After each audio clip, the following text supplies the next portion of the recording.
नमो हरिहंताणम नमो सिद्धाणम नमो यायर्याणम नमो जुगच्छायाणम नमो नोय सप्पसाहुणमेषु पंचनम कारो सब पावपणासन मंगलानंच सब्बे सिंपणमम अभय मंगलम नमो दुर्वार नागादि वै निवार निवारिणे अरते योगी नाथाय महाविनायकाय पानगे च सुरेंद्रे च कौशिके पाद संस्कृते निर्विशेष मनस्काय श्री वीर स्वामिने नमः ओंकार बिंदु संयुक्तम नित्यं ध्यायन्ति योगिनः कामदम मोक्षदम चैव ओंकाराय नमो नमः अज्ञानतिमिरान्धानां ज्ञानं जनशलाकया नेत्रमुन्मीलितं येन तस्मै श्री गुरुवे नमः।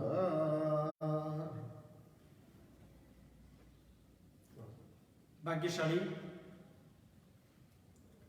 18 पापस्थानक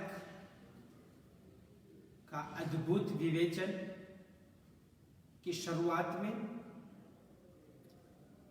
पूज्य मुनिराज तप प्रभु विजय जी महाराज और संगीतकार सचिन भाई के द्वारा आप पापमय संसार छोड़ी श्रमण हूं क्यारे बनूं, उसकी एक लाइन ध्यान से सुनने का प्रयत्न करते हैं ताकि हमारे जीवन काल में जो भी प्रकार के पाप लगे हुए हैं उसका पूर्ण विराम आए और उसको श्रद्धा पूर्वक तरीके से सुनते हुए पापों से मुक्ति मिले, इस प्रकार सुनने का प्रयत्न करते हैं।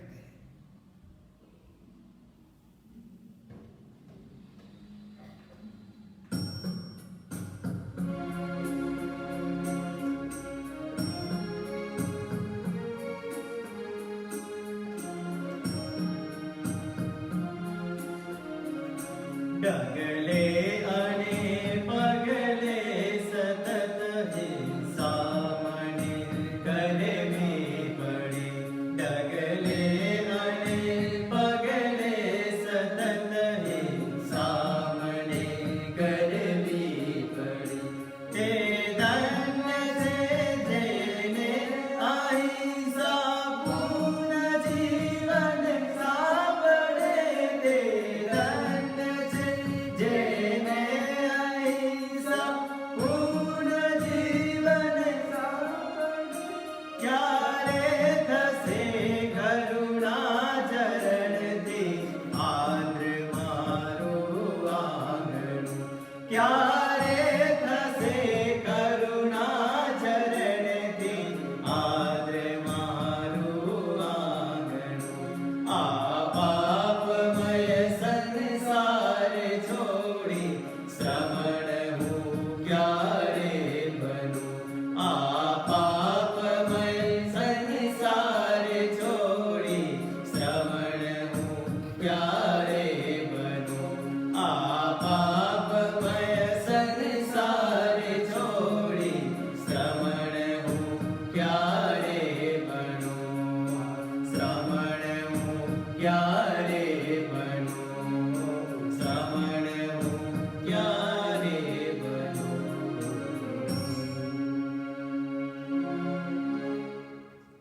भाग्यशाली, हमने कल ही देखा था कि 18 पापस्थानक में सबसे प्रथम जो पाप 5 प्रकार के पापस्थानक बताए हैं वो 18 पापस्थानक में सबसे महत्व मुख्य ये प्रथम 5 प्रकार के पाप स्थानक है। उसके बाद जो 13 प्रकार के पाप स्थानक है वह यही प्रथम 5 पाप स्थानक को सपोर्ट करने वाले पाप स्थानक कहे जाते हैं।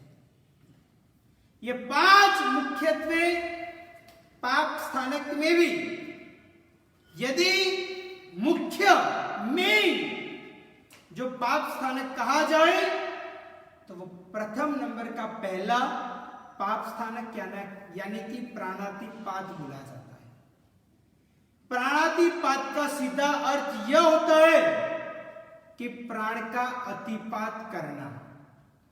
शरीर और प्राण यानी कि आत्मा, वो दोनों को अलग कर देना, उसको प्राणातिपात कहा जाता है। भाग्यशाली प्राणातिपात वो एक प्रकार से कहा जाता है बहुत घातक पाप माना जाता है। अहिंसा वो जगत की माता है। अहिंसा वो आनंद की श्रेणी है। अहिंसा वो उत्तम गति का एक कारण है। अहिंसा वही शाश्वती लक्ष्मी का मार्ग माना जाता है। भाग्यशाली उत्तराध्ययन नाम के सूत्र के अंदर भी ये बात बताई गई है कि सर्व जीवों के प्रति अहिंसा, प्रेम यानी कि मैत्री भावना आदि के द्वारा ही शांतिपूर्ण तरीके से निर्वाण हो सकता है। यानी कि व्यक्ति को यदि अंतिम श्वासोश्वास के वक्त समाधि चाहिए तो जीवन में प्राणातिपात का पाप कभी जीवन में नहीं करना चाहिए। अहिंसा जितनी अधिक से अधिक आप पालन करोगे उतना ही आपका ये भव तो सुधरेगा और भव भी सुधरेगा। हमारे जैन शासन में मुख्य 3 प्रकार की बात आती है। एक आता है मन, दूसरा आता है वचन और तीसरा आता है काया। ये मन, वचन और काया, इस 3 प्रकार की बात हमारे जैन शासन में बताई गई है। भाग्यशाली आपको मालूम ही होगा देश प्रदेश के अंदर कई सारे प्रकार के ऐसे स्थान के ऊपर लोगों की बहुत एक अलग ही प्रकार की अज्ञानता होती रहती है। कई सारे लोगों को ऐसा होता है कि देवी देवता को यज्ञ आदि वगैरह करते वक्त उनको बलि प्रथा आदि वगैरह चलता रहता है। परंतु भाग्यशाली आप खुद ही सोचो, क्या कोई देव या तो देवी वो एक प्रकार से कोई पशु के रुधिर के द्वारा, उनके खून के द्वारा क्या वो खुश होते हैं? कभी खुश नहीं होते, क्योंकि वो पशु ने तो वो देवी देवता का कुछ बिगाड़ा नहीं है। वो तो निर्दोष बेचारे हैं, निरपराधी है, कोई अपराध नहीं किया है। परंतु लोगों की अज्ञानता है ऐसी प्रकार की है कि यदि पशु को देवी देवता के सामने बलि चढ़ाया जाए तो वो देवी देवता प्रसन्न होते हैं। परंतु भाग्यशाली ये तो साक्षात अज्ञानता ही बोला जाता है। ऐसा कभी भी नहीं होता। आप सोचो कि वो देवी तो एक माता कही जाती है, और क्या माता पशु समान जो उनका बालक होता है उससे क्या वो खुश होएगी? उसका बलि चढ़ते हुए वो क्या खुश हो जाएगी? ऐसा कभी भी नहीं होता है। भाग्यशाली यदि ऐसा होता है तो वो देवी देवता भी कोई काम के नहीं है, क्योंकि कहा जाता है कि वो अपने बालक को खत्म करने वाली माता हो तो वो माता क्या माता बोली जाएगी? बिल्कुल नहीं बोली जाएगी। माता के अंदर तो ममता का भाव होता है। माता के अंदर तो हर एक अपने बालकों के प्रति लागणी और प्रेम का भाव होता है। और यदि ऐसा भाव हुए तो बलि से खुश होने का प्रयत्न वो कभी भी नहीं होती। इस प्रकार से ये बलि प्रथा नाश करने का, दूर करने का प्रयत्न अवश्य में ये ज्ञान लाते हुए करना चाहिए।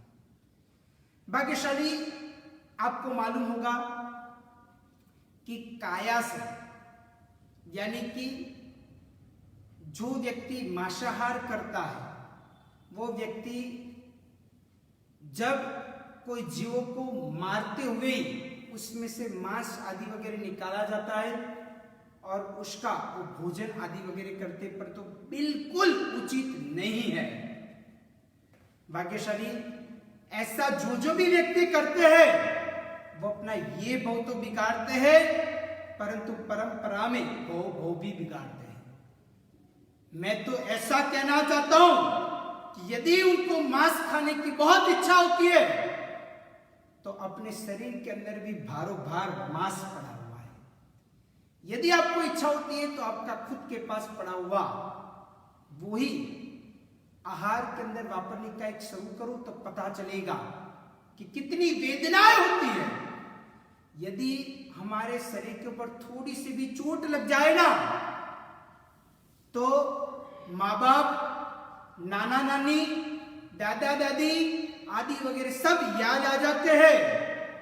तो सोचो कि हमें जैसी स्वतंत्रता मिली है या तो चाहिए उतनी ही स्वतंत्रता अन्य पशु पक्षी आदि वगैरह को भी मिली हुई है।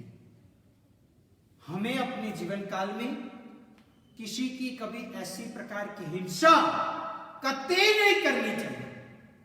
भाग्यशाली कई बार मारने से भी ज्यादा वचन के द्वारा हिंसाएं हो जाती है। यानी कि कोई बार ऐसा मुंह में से वचन निकल जाता है कि जो व्यक्ति को साक्षात खत्म कर देता है। व्यक्ति को हार्ट में, हृदय में ऐसा लग जाता है कि उनको हो जाता है कि क्या सामने वाले ने मुझे बोल दिया, अरे मुझे धरती भी अगर जगा देना तो मैं उसके अंदर चला जाऊं, ऐसा कई बार लग जाता है। तो ऐसा वचन भी उच्चारण करना वो भी एक प्रकार का हिंसा ही बोली जाती है। इसलिए तो कहा जाता है कि साधु भगवंत को जो 5 प्रकार की समिति का पालन करने का बताया गया है।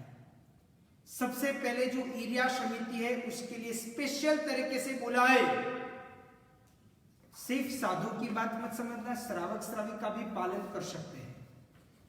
साधु साध्वी को तो विशेष प्रकार से कहा जाता है कि वो जब भी चलते हैं, एक जगह से दूसरी जगह पे जाते हैं तो दूर से 3.5 हाथ दूरी से देखते हुए चलने का प्रयत्न करना चाहिए। और इस प्रकार करते तो ईर्ष्या समिति का पालन बुला जाता है। दूसरे नंबर के अंदर आता है भाषा समिति। तो भाषा समिति के लिए कहा जाता है कि सामने वाले को प्रिय लगे, सामने वाले के हित के लिए हो, ऐसी प्रकार की भाषा जो सामने वाले को तकलीफ रूप न बने, वैसी ही भाषा का उच्चारण होना चाहिए। यानी कि ये जबान वो संबंध को तोड़ भी सकती है और यही जबान संबंध को जोड़ भी सकती है। ये जबान को ऐसे दोनों कार्य आता है। यदि वो खुश हो जाती है तो कितने भी पुराने बिगड़े हुए संबंध जोड़ने का प्रयत्न ये जबान ही कर सकती है। सामने वाले को खुशखुशाल करना है तो भी ये जबान बहुत महत्वपूर्ण है, और सामने वाले को गुस्सा क्रोध दिलाना हो तो भी ये जबान वैसा कार्य आसानी से कर सकती है। इसलिए अपने जीवन काल में ऐसी प्रकार की भाषा का उच्चारण अवश्य में करना चाहिए जिससे एक प्रकार से दूसरे कोई भी व्यक्ति को हानि ना पहुंचे। ऐसा प्रकार का ध्यान हमें अवश्य पूर्ण रखना चाहिए। उसके बाद मन की बात करें तो कहा गया है कि काया से पाप शायद व्यक्ति कम करता है, उससे ज्यादा पाप करते तो वचन के द्वारा करता है। बारी बारी से बोलने में व्यक्ति को व्यक्ति की हिंसा करने का प्रयत्न जबान के द्वारा भी होता रहता है, परंतु उससे भी ज्यादा यदि पाप होते हैं तो मानसिक यानी कि मन के तरीके से होते हैं। भाग्यशाली आपको मालूम ही होगा कि मन के द्वारा ही व्यक्ति मोक्ष तक पहुंच सकता है और मन के द्वारा ही व्यक्ति 7वीं नरक तक भी पहुंच सकता है। मन ही मारता है और मन ही तारता है। दोनों कार्य मन के द्वारा ही होते रहते हैं। अधिक से अधिक जो भी पाप लगते हैं वो मन के द्वारा लगते हैं। शायद व्यक्ति को घात करना, व्यक्ति को मारने की प्रक्रिया बाद में होगी, उसके पहले मन के द्वारा हम उसको मारने का प्रयत्न करेंगे। यानी कि विचारों के माध्यम से यह प्रक्रिया होती रहती है। तो भाग्यशाली ये कहा जाता है कि जैसे प्रसन्नचंद्र राजर्षि, उनकी बात आपने सुनी होगी कि प्रसन्नचंद्र राजर्षि एक समय का वो राजा थे। दीक्षा लेने के बाद में जब वो कौशल ध्यान के ऊपर खड़े थे तब मन में विचार आया, कोई सैनिकों के मुख से सुनते हुए विचार आया और वो डायरेक्ट पहुंच गए युद्ध की भूमि के ऊपर। और मन के द्वारा युद्ध की भूमि के ऊपर पहुंचते हुए ऐसे वो साधु है, परंतु मन कहां पे है कि युद्ध भूमि के ऊपर पहुंच गए और युद्ध करने लगे। धीरे धीरे करते हुए उनके मन के विचार वहां तक पहुंच गए कि अगर अभी उनका आयुष्य परिपूर्ण हो जाए तो कहा जाता है कि चाहे दीक्षा भी क्यों न ली हो, परंतु उनके मन के विचार युद्ध भूमि के ऊपर है। इस कारण से वो डायरेक्ट 7वीं नरक में जाते। परंतु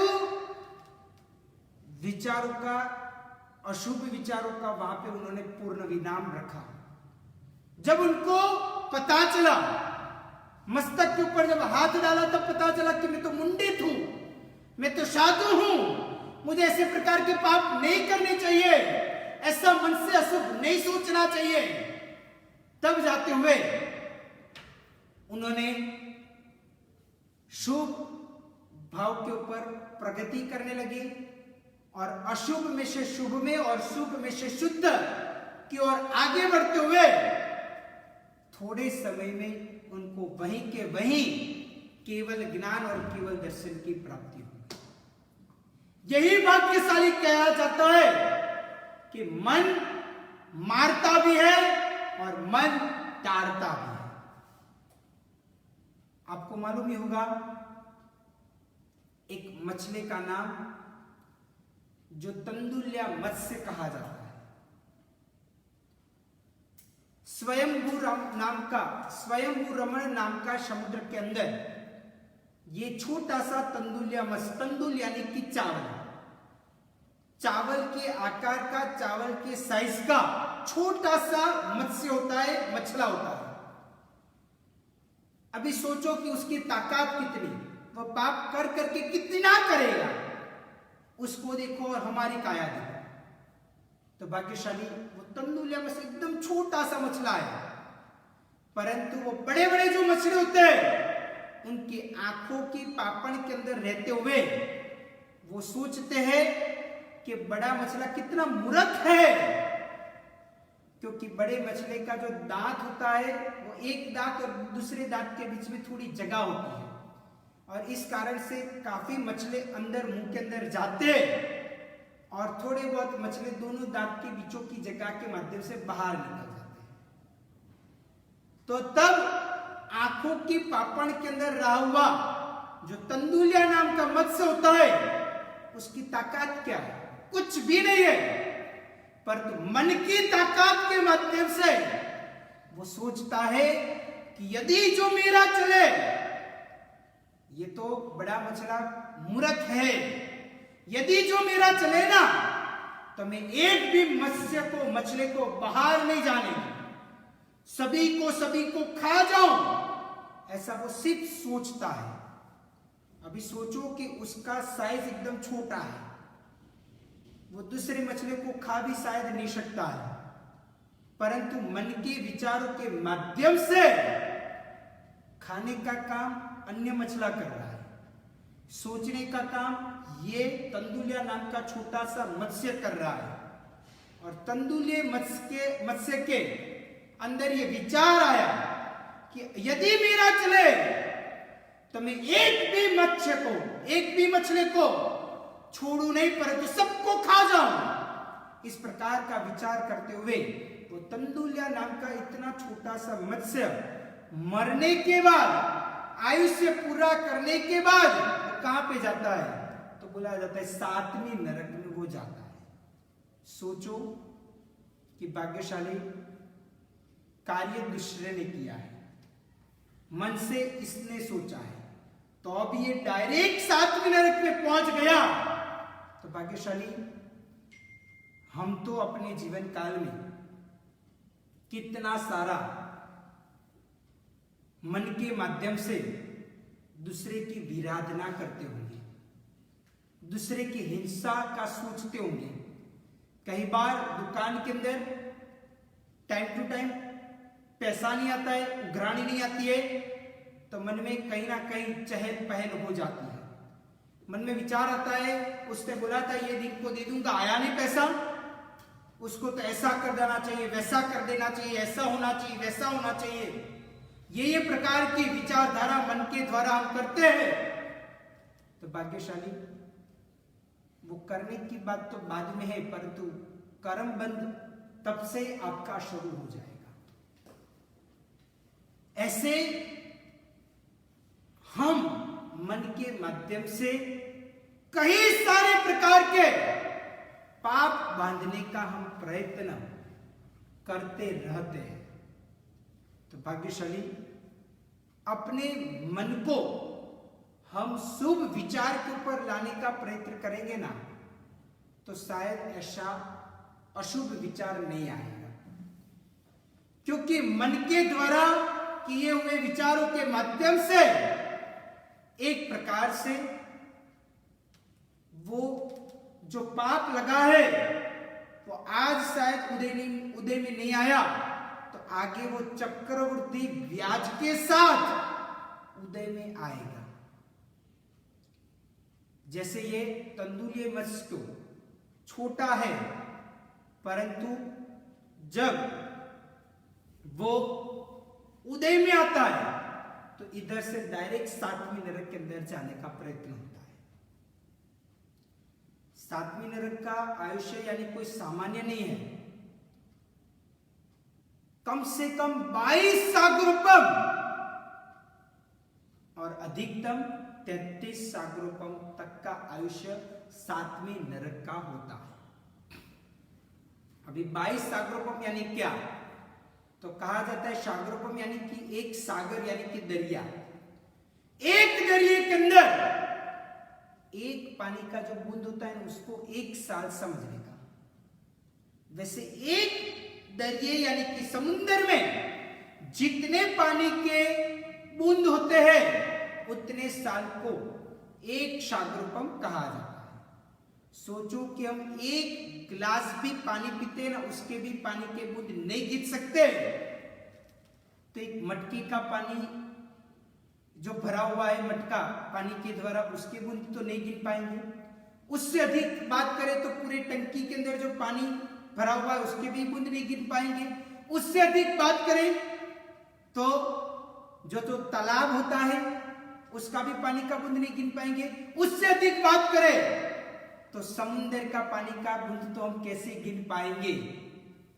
एक पानी के बूंद को 1 साल गिना जाता है, वैसे जितने पानी की बूंदे थे उतने साल को 1 सागरोपम, ये सिर्फ 1 सागरोपम की बात है।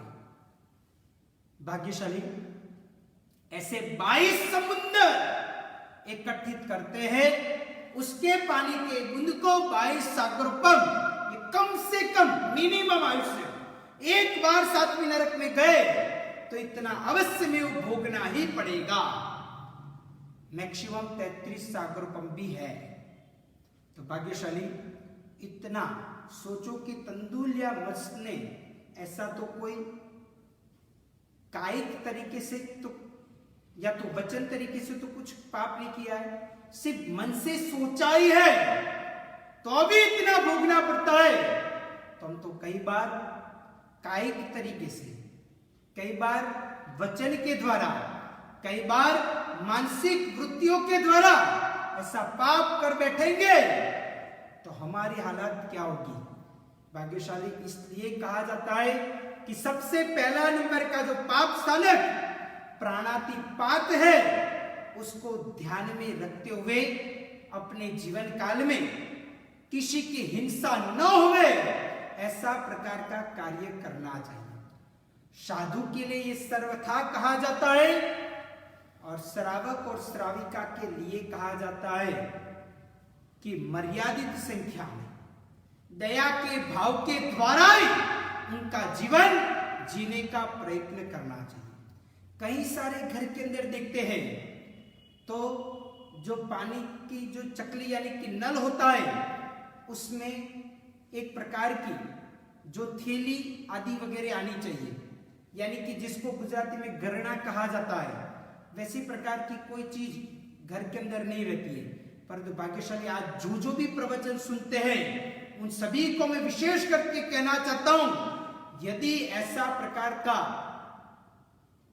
पाप हमें नहीं भोगना है, दुख नहीं बैठना है, तो आज से तय करो कि घर घर के अंदर जितने भी नल है वो सभी नल के ऊपर वो पानी की जो कोथली यानी कि एक प्रकार की थैली आती है, तो अवश्य में वो गरणा बांधना ही चाहिए।